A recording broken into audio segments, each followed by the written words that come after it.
Hello guys, before I going to start the sentences in English grammar, I would like to tell you some important things, or you can say I can check your previous knowledge, or we can recall some previous knowledge. Let's start. So first, if we will talk about letters, how many letters there are in English language? There are 26 letters, and here if you talk about vowel, यानी कि यदि हम स्वर की बात करें, जैसे कि हमारे हिंदी में जिस तरह से स्वर होते हैं और व्यंजन होते हैं, व्यंजन को बोलते हैं कंसोनेंट्स, यानी कि व्यंजन। तो यदि हम स्वर की बात करें तो there are A, E, I, O and U, there are vowels. And if we talk about consonants, so rest of the word except of a, e, i, o, u, they are consonants, यानी कि वो सारे हमारे व्यंजन हैं, जैसे कि b, c, d, है ना, और आपका f, g, h एक्सेट्रा। तो यहाँ तक आपको समझ में आ गया होगा। अब हम बात करते हैं, जैसे इन लेटर्स का अगर ग्रुप मिल जाए, अगर ग्रुप ऑफ लेटर्स बन जाए, ग्रुप ऑफ लेटर्स, यदि ग्रुप ऑफ लेटर बन जाता है तो क्या कहलाएगा? वो सेंटेंस नहीं कहलाएगा, यहाँ पे कंफ्यूज नहीं होइएगा, वो कहलाएगा वर्ड। ठीक है, तो a word is a group of letters, a word is a group of letter. And if you talk about a group of word, what is the group of word? The group of word is called sentences. Okay, a group of word is called sentence. अब ऐसा नहीं है कि group of word है तो आपने कह दिया सेंटेंस है, no, it has some requirements to call sentence. वो क्या हो सकती हैं, देखिए मैं आपको बताती हूँ। जैसे कि मैंने कहा children play in garden. Okay, so अगर मैंने कहा कि चिल्ड्रन प्ले इन गार्डन, तो यहाँ पर मैं कहना चाह रही हूँ, जो वर्ड मैं कहना चाह रही हूँ, ग्रुप ऑफ वर्ड मैं कहना चाह रही हूँ, उसका एक सेंस निकलता है, उसका एक मीनिंग निकल रहा है। क्या कि बच्चे जो है वो गार्डन में खेलते हैं। ठीक है, एक प्रेजेंट टेंस का मैंने सिंपल प्रेजेंट टेंस का एक जो वाक्य बनाया हुआ है, उसका एक मीनिंग निकल रहा है। तो सेंटेंस की जो रिक्वायरमेंट क्या है, फर्स्ट रिक्वायरमेंट क्या है, it should have some sense, उसका कोई मीनिंग निकलना चाहिए, और मीनिंग, ओके, इसका कोई सेंस या फिर मीनिंग निकलना चाहिए। और दूसरी बात क्या है, it should has subject and verb and object. इसमें आपको तीन चीज़ें होनी अति आवश्यक है, सब्जेक्ट, वर्ब एंड ऑब्जेक्ट। यानी कि कर्ता होना चाहिए, काम करने वाला, या जो भी क्रिया को कर रहा है कर्ता। वर्ब यानी कि क्या क्रिया हो रही है उसके द्वारा, वो होना चाहिए, और ऑब्जेक्ट होना चाहिए। ऑब्जेक्ट भले ही ना हो, या फिर हम कह लें कि इनविजिबल हो, तो वो चलता है, लेकिन इसका एक कंप्लीट सेंस तभी निकल पाएगा जब उसमें कर्ता होगा और उसके द्वारा किया गया कर्म होगा और क्रिया होगी, राइट। अब सब्जेक्ट जो है आपका, समटाइम्स ये भी हो सकता है कि आपका जो सब्जेक्ट है वो इनविजिबल हो सकता है ना।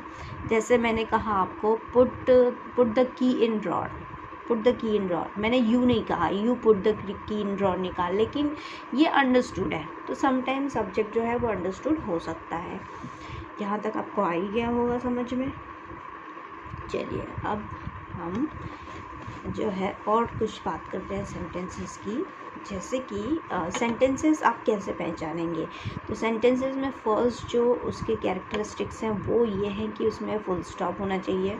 ठीक है, आपने जैसे कोई सेंटेंस लिखा, सपोज मैं लिख देती हूँ यहाँ पर,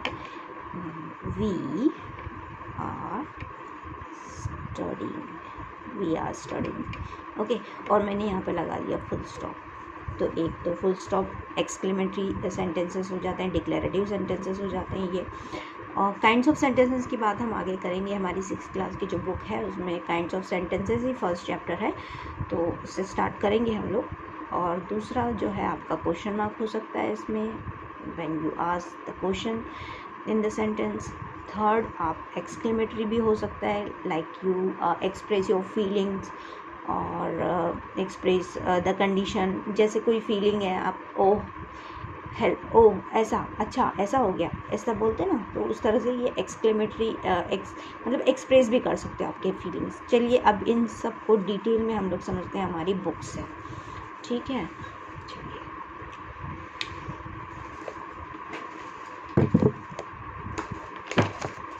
देखिए, यहाँ पर आपका जो सिलेबस है उसमें है kinds of sentences.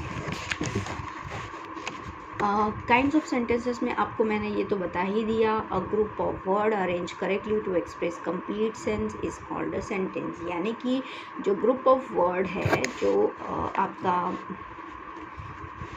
Hope it is visible, okay, a group of word यानी वो शब्दों का जो समूह है, वो अगर उसको अगर करेक्टली अरेंज किया हुआ है और उसको हम कंप्लीटली एक्सप्रेस करते हैं, सेंसली एक्सप्रेस करते हैं हमारे ग्रुप ऑफ वर्ड्स को अरेंज करके, तो वो कहलाता है हमारा sentence. Now next, there are 4 kinds of sentences. यहाँ पे 4 टाइप के सेंटेंसेस आपकी बुक में बताए गए हैं।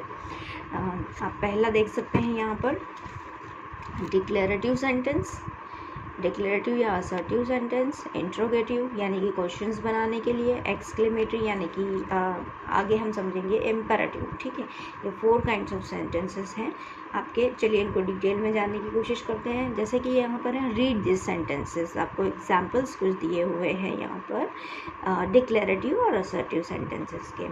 तो जैसे मैंने कहा कि Madurai is a city of temples, Madurai is a city of temples. तो मैं यहाँ पर क्या कह रही हूँ कि मदुराई जो है वो मंदिरों का शहर है ना। तो यहाँ पर हाँ आप जान सकते हो, आपको समझ में आ गया कि हाँ मैम क्या बोलना चाह रही है। तो ये एक कंप्लीट सेंस हो गया, सेंसफुल सेंटेंस हो गया।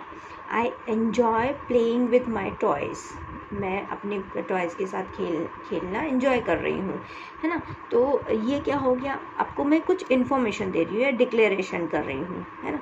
तो यहाँ पर जब हम इस तरह के सेंटेंसेस की बात करते हैं तो ये डिक्लेरेटिव या असर्टिव सेंटेंसेस कहलाते हैं।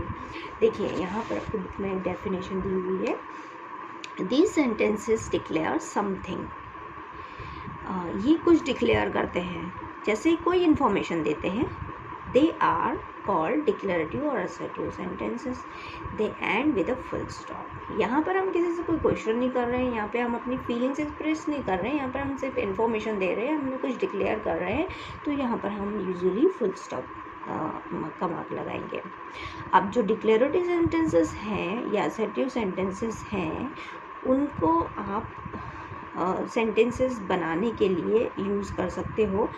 अलग अलग टाइप में आप उनको डिवाइड कर सकते हो। जैसे बुक में दिया हुआ है आपको affirmative and negative sentences. Affirmative यानी कि सिंपल सेंटेंसेस और नेगेटिव यानी कि कोई नेगेटिव फीलिंग एक्सप्रेस करने के लिए या कोई शब्द का नकारात्मक वाक्य बनाने के लिए। जैसे कि मैंने कहा द चिल्ड्रन आर स्विमिंग, तो ये अफर्मेटिव हो गया। अगर मैं ये कहूँ कि the children are not swimming, तो ये नेगेटिव हो जाएगा। Everyone should not rush to the door, तो ये क्या हो गया, शुड नॉट यूज़ किया मैंने, नेगेटिव। अब आप यहाँ पे ये मत सोचिएगा कि मैम ये तो नेगेटिव है तो ये तो डिक्लेरेटिव नहीं है। नो, यहाँ पर आप देखिए कि यहाँ पर क्या वो कोई इन्फॉर्मेशन दे रहा है या फिर क्या कुछ डिक्लेयर कर रहा है। तो yes, everyone should not rush to the door, यानी कि सभी को दरवाजे के पास भीड़ करने की ज़रूरत नहीं है। तो यहाँ पर क्या हो रहा है, हम एक किसी को असर्ट कर रहे हैं या फिर किसी को डिक्लेयर कर रहे हैं, किसी को कुछ इन्फॉर्मेशन दे रहे हैं, तो लेकिन नेगेटिव फॉर्म में, है ना। तो ये भी आपका जो है वो डिक्लेरेटिव सेंटेंस होगा। इसके लास्ट में देखिए फुल स्टॉप यूज़ किया हुआ है। चलिए अब नेक्स्ट की तरफ आते हैं। आपकी बुक में बहुत अच्छे एग्जाम्पल्स दिए हुए हैं, जैसे कि ये देखिए, read this sentences, where have you been all day. यहाँ पर क्वेश्चन पूछा जा रहा है, क्वेश्चन पूछा जा रहा है, where have you been all day, यानी तुम दिन भर कहाँ थे, है ना। तो यहाँ पर क्वेश्चंस पूछा जा रहा है, क्वेश्चन मार्क है, तो ये इंटरोगेटिव सेंटेंस है, right. Which one is your pen, normally जो हम अपने कन्वर्सेशन में यूज़ करते हैं वही सेंटेंसेस यहाँ पे लिए हुए हैं। इजंट इट वार्म टुडे, हम वर्ब को पहले रखकर भी बना सकते हैं interrogative. Isn't it warm today, क्या आज का दिन गर्म नहीं है ना। तो इस तरह से जो है वो हम इंट्रोगेटिव सेंटेंसेस बना सकते हैं। डेफिनेशन की बात करें तो this sentences are questions, they are called interrogative sentences, they end with a question mark. अब जो इंटरोगेटिव सेंटेंस है वो भी नोट कर कीजिए कि वो भी इंट्रोगेटिव पार्ट में तो आते ही हैं, लेकिन इंट्रोगेटिव पार्ट भी अफर्मेटिव और नेगेटिव हो सकता है, ठीक है। तो यदि हम यहाँ पे नेगेटिव की बात करें तो जैसे आपको एक सेंटेंस यहाँ पर दिया हुआ है, इजंट इट वार्म टुडे, आज का दिन गर्म नहीं है। इस तरह से मतलब हम क्वेश्चन पूछ भी रहे हैं और बता भी रहे हैं, तो वो इंट्रोगेटिव सेंटेंस से बनाया जाता है। अब नेगेटिव में इंट्रोगेटिव भी हम नेगेटिव बना सकते हैं। चलिए अब नेक्स्ट एग्जाम्पल की तरफ आते हैं। ये बहुत ही बढ़िया सेंटेंसेस होते हैं आपके इम्पेरेटिव सेंटेंसेस और एक्सक्लेमेटरी सेंटेंसेस। चलिए देखते हैं। Read this sentences, please pass me the coffee, please pass me the coffee. यहाँ पर आप क्या कर रहे हैं, रिक्वेस्ट कर रहे हैं, तो इसको आप डिक्लेरेटिव में या इंट्रोगेटिव में नहीं लेंगे क्योंकि आप रिक्वेस्ट कर रहे हैं।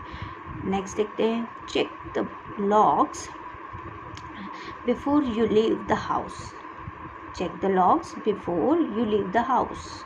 यहाँ पर आप क्या कर रहे हो, एडवाइस दे रहे हो कि चेक कर लो, घर को लॉक करने से लॉक किया हमने और उसके बाद में उसको चेक कर लो कि लॉक ठीक से हुआ है भी है कि नहीं हुआ है, ऐसे बोलते ना नॉर्मली हम लोग कन्वर्सेशन में, तो वो एडवाइस होगी। डोंट गो आउट, यहाँ पर क्या हम कर रहे हैं, यहाँ पे हम कमांड दे रहे हैं। तो कहने का मतलब ये है कि यदि आप किसी से रिक्वेस्ट कर रहे हो या फिर आप किसी को एडवाइस दे रहे हो या फिर आप कमांड दे रहे हो, तो ये जितने भी सेंटेंसेस हैं वो आपके आते हैं इम्पेरेटिव सेंटेंसेस में, ठीक है। तो this sentences gives commands or advice or make request, they are called imperative sentences. They also end with the full stop. यहाँ पर ये फुल स्टॉप के साथ होंगे, लेकिन अब आप कंफ्यूज मत होइएगा कि डिक्लेरेटिव सेंटेंस भी एंड होते हैं फुल स्टॉप से और ये भी एंड हो रहे हैं फुल स्टॉप से, तो हम कंफ्यूज हो जाएंगे। नहीं, यहाँ पर आपको थोड़ा सा आइडेंटिफाई करना पड़ेगा कि क्या यहाँ पे कोई रिक्वेस्ट हो रही है, क्या यहाँ पर कोई एडवाइस दी जा रही है या फिर कोई कमांड दी जा रही है, कोई आदेश दिया जा रहा है। इस तरह से आप इम्पेरेटिव सेंटेंसेस को आप आइडेंटिफाई कर सकते हो, रिकॉग्नाइज कर सकते हो। नेक्स्ट देखिए, read the sentences. Oh such beautiful flowers, oh यहाँ पर मैंने अपनी फीलिंग को एक्सप्रेस किया, यानी एक्स्ट्रा स्ट्रॉन्ग फीलिंग जो होती है ना उसको हमने एक्सप्रेस किया कुछ वर्ड्स के थ्रू। ओह, आ, है ना, इस तरह से, आउच, इस तरह से जो वर्ड्स होते हैं वो एक्सक्लेमेटरी सेंटेंसेस में आते हैं। It used to express the strong emotions, right. तो जैसे यहाँ पर एक और वाक्य है, दैट सिली कैट, है ना, दैट सिली कैट। तो यहाँ पर कैट जैसे मैंने कहा और इसके पास मैंने क्या लगा दिया, एक्सक्लेमेटरी का साइन लगा दिया। ये एक्सक्लेमेटरी साइन आप याद रखिएगा एक्सक्लेमेटरी सेंटेंसेस को रिकॉग्नाइज करने में। दैट सिली कैट, तो मैंने कहा कि यहाँ पर कैट के लिए मैंने अपनी स्ट्रॉन्ग फीलिंग को एक्सप्रेस किया, तो ये आपका हो गया एक्सक्लेमेटरी सेंटेंस में आ गया ये आपका, ठीक है। और चलिए अब आपका होमवर्क है ये है कि आप ये जो एक्सरसाइजेस दी हुई हैं उनमें आप आइडेंटिफाई करोगे, उनमें आप रिकॉग्नाइज करोगे कि which sentences are imperative, which sentences are exclamatory और इंटरोगेटिव। और नेक्स्ट जो आपका चैप्टर होगा वो होगा सब्जेक्ट और प्रेडिकेट का, इसको हम बाद में देखेंगे। So goodbye, have a nice day, take care.